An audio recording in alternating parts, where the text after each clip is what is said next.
देखिए, आप TET exam देना चाहते हो और आपका मैथ्स का बैकग्राउंड जरा भी नहीं है। मैथ्स का बैकग्राउंड इन सेंस कि आप जो 10वीं के बाद 11-12 आपने साइंस भले से लिया लेकिन उसमें मैथ्स को छोड़ दिया था, या फिर आगे आपने ग्रेजुएशन जो किया उसमें भी आपका मैथ्स जरा भी नहीं था, यानी मैथ्स से आपका साबिका भी नहीं था। केमिस्ट्री वाले को तो थोड़ा बहुत मैथ्स लगता भी है, लेकिन जो बायोलॉजी वाले हैं या फिर जो वो पर्सन्स है, जो वो स्टूडेंट्स है जिन्होंने ग्रेजुएशन जो है आर्ट्स से किया हुआ है, तो वो स्टूडेंट जो है बाकी टेक्निकल वे में नहीं सोच पाते हैं, तो उनके लिए टर्म्स वगैरह काफ़ी मुश्किल पड़ जाते हैं और सोचना काफ़ी मुश्किल पड़ जाता है।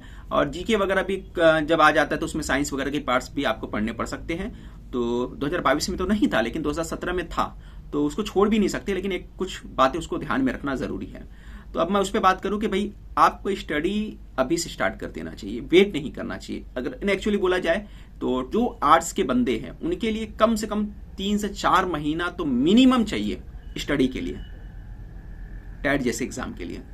क्योंकि मैथ्स जो पढ़ने बैठेंगे उनको मैथ्स ही में 2 से 2.5 महीना चले जाता है, जो चीज़ें बार बार क्लियर नहीं होती और मेहनत करने की बार बार जरूरत पड़ती है।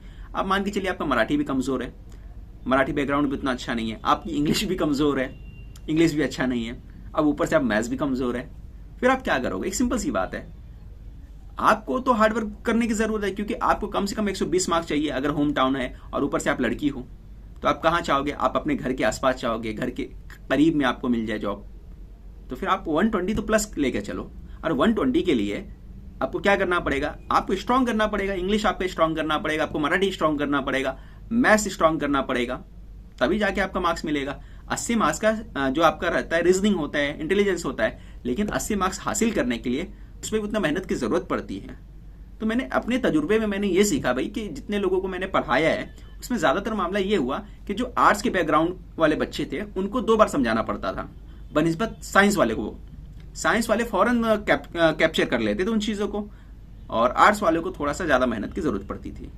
तो मैं आपसे यही कहना चाहता हूं कि देखिए, अगर आप एग्जाम में अच्छे मार्क्स चाहते, होम टाउन चाहते, तो आप अभी से स्टार्ट करिए एग्जाम।